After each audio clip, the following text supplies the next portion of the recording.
Hello, hello! Bienvenue sur ma chaîne YouTube. Merci à vous tous, à toutes les personnes qui sont en train de s'abonner. Merci à vous tous qui me suivez. Merci à vous tous qui m'encouragez. Merci à vous tous qui pensiez que ce que je suis en train de faire t'a permis d'ouvrir un tout petit peu les yeux et de rectifier ce que tu devrais rectifier ou améliorer ou carrément de changer de trajectoire par rapport à ce que je t'ai dit depuis toutes ces vidéos que je suis en train de faire. Si tu es nouvelle ou nouveau sur ma chaîne, c'est-à-dire que tu passais par là et que ton attention s'est attirée par le titre ou par le contenu et que tu penses que ce que je suis en train de dire est bénéfique pour toi ou pour ton entourage, merci, je te remercie du fond du cœur. Surtout, abonne-toi si ça t'intéresse ou aussi tu peux commenter si tu as une suggestion à me faire et aussi de liker. Je sais que beaucoup voilà, ne sont pas habitués, mais merci pour de passer par là et de me donner la force, que je le sache ou pas. Alors aujourd'hui, je vais vous parler d'un sujet sociétal qui est le complexe. Ouais, c'est un sujet sociétal normalement. Hein. Nous tous dans notre vie, une fois ou bien depuis que nous étions enfants, nous avons été complexés par quelque chose que nous n'aimions pas dans notre corps, dans notre vie de tous les jours, et on se complexe.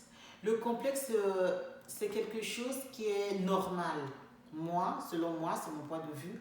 Pour moi, le complexe, c'est quelque chose qui est normal. D'accord? On peut se complexer par exemple de ses doigts. Moi, quand j'étais jeune, je me complexais beaucoup de mes doigts parce que, en fait, mes doigts sont. Quand on regarde comme ça, mes doigts, ici, c'est très noir par rapport là. C'est comme si je mettais des produits et que j'étais en train de me décaper la peau. Et voilà que cette partie ne s'éclaircit pas. Alors que je suis née comme ça, c'est les doigts de mon père. Je suis née comme ça et je n'ai jamais décapé ma peau. Je n'ai jamais mis de produits pour pouvoir changer mon teint. Et il y a des fois, je regarde mes vidéos depuis que j'ai commencé. Je dis, waouh, ici je suis très claire. C'est par rapport à la lumière, rien à voir. Après, j'ai une belle peau, c'est vrai, parce que je prends vraiment soin de ma peau, mais sans mettre des produits, par exemple, décapants, pour pouvoir transformer ma peau, mettre, je ne sais pas, des produits pour que je sois claire ou que je sois noire. Rien à voir. C'est juste un problème qui m'a été...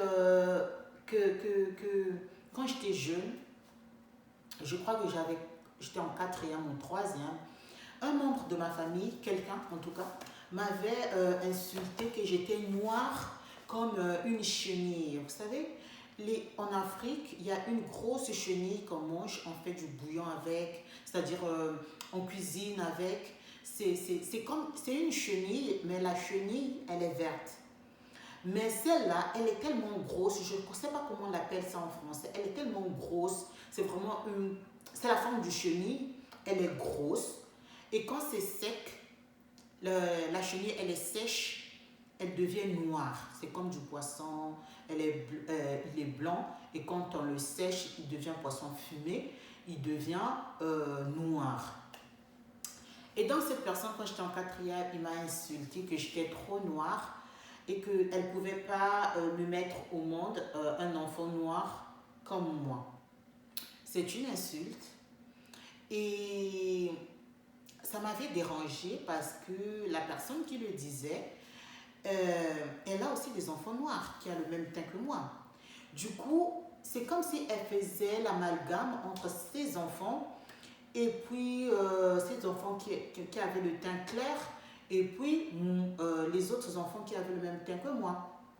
Bon, bref, ça c'est juste un problème parce qu'on peut te rendre complexé de ton teint, même de tes cheveux, maintenant on le voit. Mais en Afrique, tellement qu'on ne voit pas le côté racisme, On ne te dit pas que tes cheveux sont comme ça, même si on le dit, mais on ne le dit pas dans le racisme. Mais et pourtant, ces genres de paroles peuvent complexer une personne. Maintenant, aujourd'hui, avec les réseaux sociaux, on voit comment le complexe est devenu quelque chose sans tabou. On en parle. Moi, j'aime pas mon nez. Moi, j'aime pas mes fesses. En Afrique, il y a des femmes qui utilisent même des comprimés qu'ils mettent derrière leur derrière pour que ça devienne bien gros, des grosses fesses. Et on appelle ça bobaraba, je crois, pour avoir des bobarabas bien. Alors à la base, cette personne avait des fesses normales, mais comme on veut ressembler, toujours on veut ressembler à Kim Kardashian qui a des grosses fesses. Eux, ils ont l'argent, ils vont voir les médecins et puis on leur fait des implants. Si, je parle bien au conditionnel, si la personne se sent vraiment frustrée au point où elle ne peut pas sortir, elle ne peut pas s'assumer, elle a honte, ben, elle est majeure, bien vaccinée, elle a son argent, pourquoi pas? Pourquoi pas arranger ce problème qui te chiffonne, ce problème qui te fait mal au cœur, ce problème qui te rend la vie impossible? Pourquoi pas? D'accord? Mais une fois ce problème sociétal, anodin, sans risque, devient un problème de santé publique, c'est là où moi je suis en train d'intervenir. Vous savez, ça fait je crois 4 ans, on m'avait appelé et un membre de ma famille m'appelle et me dit: Hey Avel, tu sais, moi c'était mon fils en fait, c'est un fils d'une grande sœur qui était mort. Et on me dit, je demande, waouh, il n'avait que 20 ans. J'ai dit, mais qu'est-ce qu'il avait? Pourquoi il est mort? On me dit, parce qu'il avait pris des comprimés, des médicaments qu'il prenait, parce qu'il était complexé de son physique. Il était tellement chétif, moi je l'ai connu jusqu'à l'âge peut-être de 12 ans, 13 ans, avant que je ne voyage. Et donc on me dit qu'il était tellement chétif, il était trop mince, et il se complexait de son poids et de ses petits bras, de son petit pied. Il était trop maigre. On l'insultait parfois si le vent est trop fort, ça pouvait l'emporter.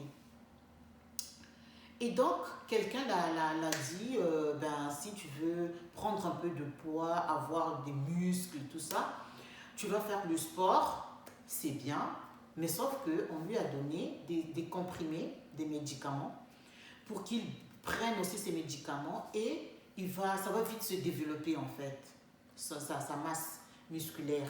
Donc les muscles, tout ça, là, tu vas avoir des gros bras, tu vas être comme, je ne sais pas, des maîtres de salle de sport, je ne sais pas. C'est-à-dire que la solution la plus facile, mais du complexe est passé au drame. Parce que les médicaments que nous prenions, que ce soit même des médicaments soit faits à base de plantes naturelles, on nous vend toujours ça. Hein. Ce sont des médicaments faits à base, c'est de la pharmacologie. S'il vous plaît, tout médicament, même fait à base de plantes naturelles, reste des médicaments. La personne qui va te prescrire ces médicaments-là, il doit avoir une connaissance. Quand je dis une connaissance, c'est pas genre, non, il travaille dans la pharmacie, non. Les gens qui travaillent dans la pharmacie, ils vous expliquent par rapport à ce qu'ils ont vu comme formation. Tous, ce ne sont pas des pharmaciens. Être pharmacien, c'est... On fait des études, quoi. On a un bac plus 5, un bac plus 6. Mais tous ceux qui travaillent dans la pharmacie, ce ne sont pas des pharmaciens. Surtout en Afrique, ce sont des pharmacies ambulantes. Les gens qui sont dans la rue, qui se transforment en donneur de médicaments, ils t'expliquent la posologie, l'effet secondaire. Ils oublient le plus souvent les effets secondaires pour pouvoir te donner juste l'image. Donc tu vas boire, tu vas voir ça, et dès que tu en as, tu laisses tomber. Et après, vous voyez, personne ne maîtrise rien. Et ils sont là. Le garçon, il avait que 20 ans, il est mort. Donc du complexe qui est un sujet normal devient un problème de santé publique. Parce que si une personne meurt, combien meurent en silence? On ne sait pas s'ils ont pris des médicaments, ils ont ingurgité un certain nombre de médicaments qu'ils ne connaissent pas. Des fois, ce sont des feuilles, des plantes en Afrique. Il y en a beaucoup, c'est bien, des remèdes de grand-mère et tout. Mais quand vous êtes dans l'excès, quand vous prenez plus de ce que vous devriez prendre, ça devient un problème vraiment de santé publique. C'est-à-dire que tout le monde va suivre comme des vrais moutons. Eh ben non, mais l'autre, elle a pris, il n'a rien ne lui est arrivé. Moi aussi, je peux prendre. Les gars, si ça ne t'arrive pas dans 2 ans, tu vas payer. Ces médicaments-là vont travailler. Ce sont des drogues. Les médicaments sont des drogues. Ne prenez pas n'importe quoi pour devenir n'importe qui. Non. Même quand c'est vraiment un vrai médecin qui te dit, même si je sais qu'un vrai médecin ne te dira pas, tu vas avoir un joli teint, prends ceci. Franchement. Après, il y a une autre, quand je regarde toujours sur les réseaux sociaux, beaucoup d'influenceurs et d'influenceuses qui est en train de parler des médicaments, genre, si tu prends ça, je crois que soi-disant les Beyoncé et les Rihanna, les Nicki Minaj, pour les gens qui connaissent les stars américaines, ils ont souvent un très joli teint. Soi-disant, ils prennent certains médicaments. Moi, je ne connais pas, c'est pour cela que je dis soi-disant. Ils prennent certains médicaments pour illuminer le teint. Ça reste des médicaments. Aujourd'hui, tu ne vois pas les effets secondaires de ce médicament-là. Dans 5 ans, dans 10 ans, tu ne sais pas. Maintenant, tout le monde parle de cancer de la peau. Il y a des gens qui souffrent de cancer de la gorge. Il y a des gens qui ont des cirrhosis hépatiques. Quand tu leur demandes, ils vont te dire que non, moi je ne bois pas. Moi, je ne prends pas de l'alcool. Mais pourquoi, dans 10 ans, 20 ans, tu commences à souffrir du cirrhosis hépatique? C'est une maladie du foie. Ça va détruire ta santé. Et du coup, des fois, surtout nous en Afrique, comme on n'a pas un suivi régulier médical, ben, tu vas juste retourner la situation vers les gens qui parlent avec Dieu, par exemple les pasteurs. Tu vas à l'église, tu vas maintenant aller prier parce que tu ne comprends pas, alors que ce problème que tu es en train de voir aujourd'hui vient d'il y a 10 ans déjà. C'est un problème de santé publique. Faisons juste attention. Ne disons pas juste parce que je suis jeune et je peux le faire. Combien de gens ont regretté le fait, ils étaient complexés par exemple, ils voulaient avoir un gros tatouage, de jolis tatouages avec beaucoup de piercings et tout. Et une fois ils ont grandi, ils se sont rendus compte que leurs lèvres, les gens qui mettent du piercing par exemple aux lèvres, et leurs lèvres commencent à puer et on leur dit que non, c'est à cause de ce piercing. Alors qu'avant, c'était un phénomène de mode. Tout le monde le fait, tout le monde, hey, moi aussi je veux le faire parce qu'un tel a fait, ça n'a rien fait. Mais toi, dès que c'est arrivé, parce que ce genre de, par exemple, le piercing qu'on met sur la langue, on appelle ça en médecine un corps étranger. Que vous le vouliez ou pas.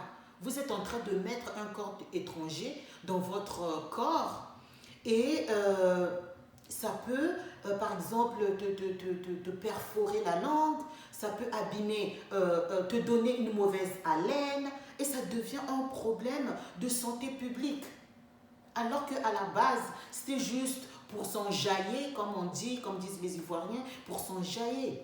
Et à la fin, on te dit, tu sais, à cause de ce piercing que tu avais fait, que tu avais gardé dans ta langue pendant, je ne sais pas, 10 ans, aujourd'hui, c'est ça qui te provoque cela.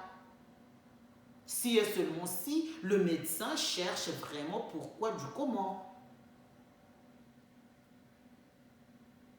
Donc, tous les problèmes, surtout le problème du complexe, on est tellement complexé aujourd'hui avec les réseaux sociaux, ça va de mal en pire parce que c'est devenu quelque chose de normal et que tu vois quelqu'un sur Instagram, par exemple, qui prend une photo avec une jolie lumière, avec une personne professionnelle qui lui prend la photo et vient poster sur Instagram.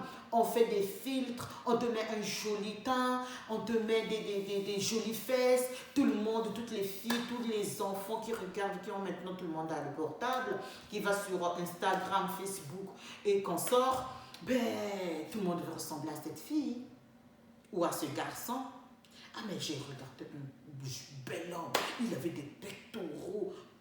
Excusez, il avait des pectoraux. Qu'est-ce qu'il a fait? Des fois, dis-moi ton secret. Beaucoup de fois, je vois ça. Dis-moi ton secret. Comment tu es devenu. Tu avais un gros ventre. Et maintenant, tu as un ventre plat. Et eux aussi, pour dire, au lieu de dire la vérité, bien évidemment, ils ne viendront pas dire que j'ai fait la chirurgie. Ils viendront dire, j'ai bu ce thé. Depuis quand un thé, juste un thé, peut enlever le gros ventre que tu as eu, par exemple, tu as eu 5 enfants par grossesse et juste le thé peut te faire fondre le ventre comme même avant même que tu ne mettes au moins ton ventre devient plat, plat, plat.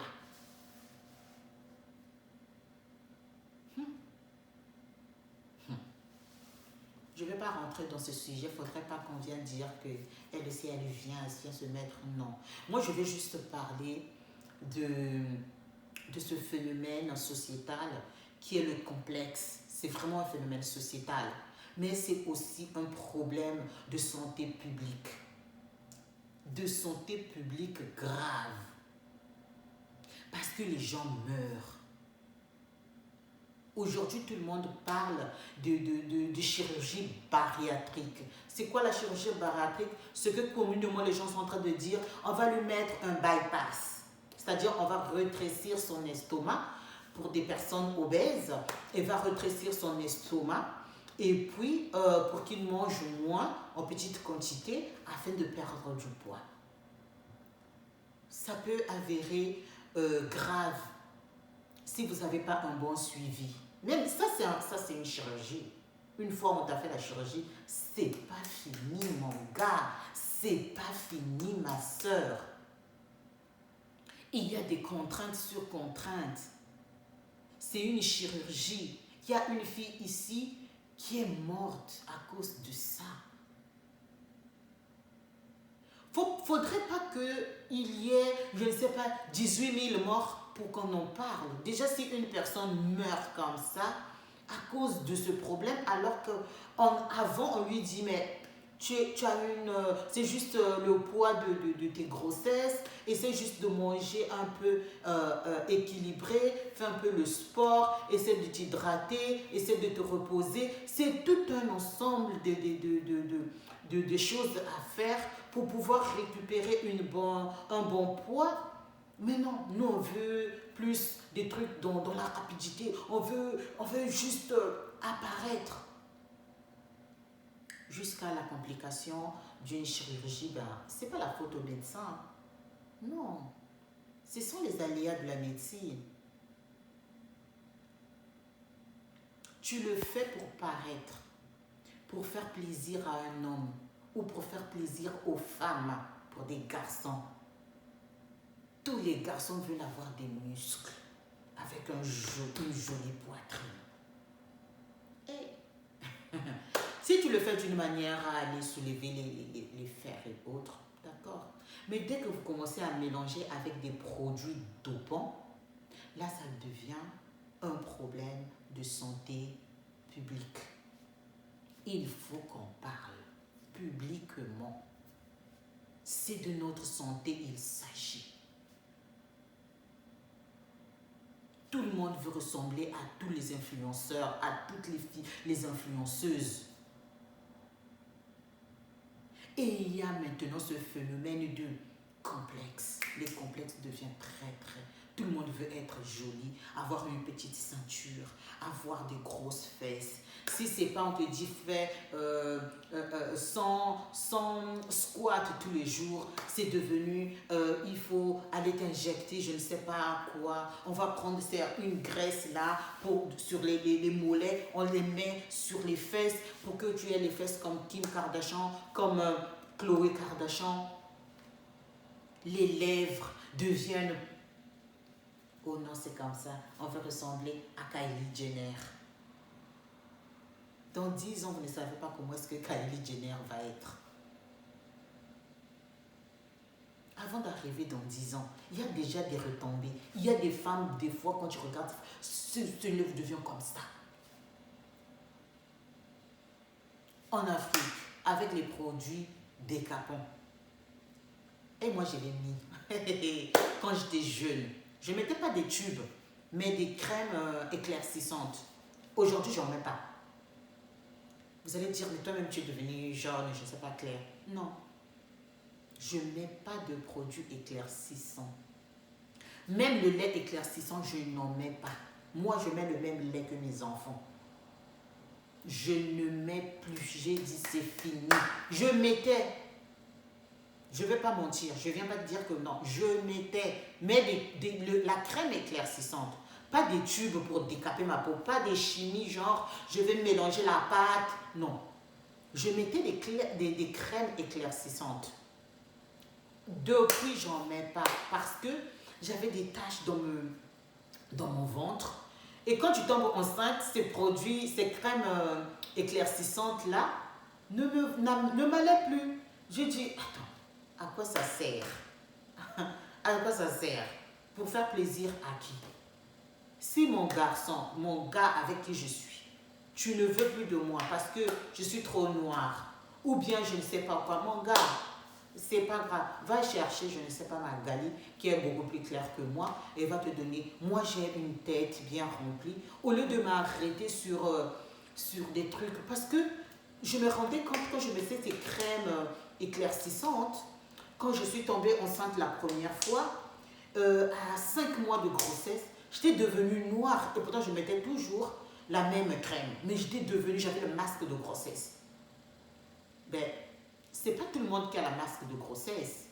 Tu deviens noire. Et tout le monde te dit, oh, tu es devenue noire. Oh là là, tu n'étais pas comme ça. Oh, c'est la honte. Je mettais que la crème éclaircissante. Pas de tube, parce que je n'en mets pas. L'odeur, je ne supporte pas. Mais j'ai pris une résolution, j'ai dit je ne vais plus mettre la crème éclaircissante. À cause de quoi? Pour faire plaisir à qui? J'achète ma crème en pharmacie. Rien à voir. En pharmacie, crème hydratante. Astaï les gars. Parce que dans 10 ans, dans 20 ans, il ne faudrait pas qu'on me dise que hey, tu as le cancer de la peau. Et après, mes propres enfants, ils vont voir quelle crème maman met. Je ne dis pas, vous qui vous décapez la peau, vous qui prenez des médicaments, vous qui voulez faire grossir vos fesses, vous qui voulez avoir des seins gros comme ça, donc vous ajoutez les implants. Je ne dis pas de laisser parce que moi je suis venue vous dire non. Je viens juste vous parler du côté médical. Parce que dans la santé, il y a la prévention, il y a quand on est déjà malade, donc le côté curatif, et puis il y a la rémission.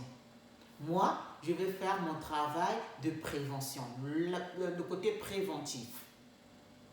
Parce que toutes ces choses-là qu'on arrive, qu'on boit, qu'on mange, qu'on met sur le corps pour transformer, enlever ou ajouter, ça peut avérer. Si tout va bien, d'accord, mais tu ne sais pas dans 10 ans qu'est-ce qui va arriver. Après, il ne faut pas indexer les gens, surtout en Afrique. On commence à indexer les gens. Voilà, moi j'étais bien, mais aujourd'hui, dans 10 ans, parce que tu as fait quelque chose 10 ans auparavant, 15 ans auparavant, 20 ans auparavant, et il y a de l'eau qui commence à te sortir au niveau de tes fesses et que tu n'arrives pas à comprendre. Mais ma chère, parce que tu mettais certains comprimés, quand tu avais 15 ans, tu mettais certains comprimés sur derrière pour avoir des gros beaux barabas, et bien à 35 ans, 40 ans, 50 ans, tu commences à avoir des douleurs et tu n'arrives pas à comprendre. Eh bien, il faut comprendre. C'est ça. 20 ans après, les retombées. Il ne faut pas chercher de midi à 14 heures. Il ne faut pas aussi indexer les familles, les parents, les cousins, les cousines. Non. Non, non, non, non, non. Là, il faut maintenant mettre ta santé entre les mains des médecins. C'est maintenant un problème de santé publique. Si tu as arrêté, c'est bien. Mais si tu continues, tu dis que, ok. Mais il y a des enfants qui sont en train de grandir, qui viennent sur les réseaux sociaux et qui voient ça comme si c'était normal. C'est pas normal, c'est pas bien parce que ça peut avérer grave. Et puis il y a des gens qui meurent. J'ai beaucoup de témoignages à ce sujet. Donc je me suis dit que je suis de la santé publique, disons, j'ai fait mes études dans la santé, donc c'est aussi quelque chose que je peux en parler. De toute façon, tous les sujets de la vie, je les mets toujours en relation avec la santé, parce que c'est tout excès, ce sont les excès en fait qui nuisent. Vous savez que tout excès nuit. Quand tu mets trop, au bout d'un certain temps, ben, ça commence à travailler ta santé psychologique, ta santé physique, et du coup, ça devient dramatique et on commence à accuser les gens. Ceci dit, je vous remercie pour votre attention. C'est pas une leçon que je viens de donner parce qu'on se connaît, les Africains, ils aiment toujours dire viens donner les gens des leçons alors qu'elles-mêmes, elles m'éteignent. Non, non, non. Je viens pas vous parler je viens pas vous donner des leçons. Je viens vous mettre en garde du côté de la santé, pas du côté du complexe. Parce que le complexe, il restera. Mais avant de prendre toute décision, il faut d'abord en penser et surtout penser pour sa santé avant toute chose. Merci beaucoup, je vous remercie. Et donc, à très bientôt et bye bye. Au revoir.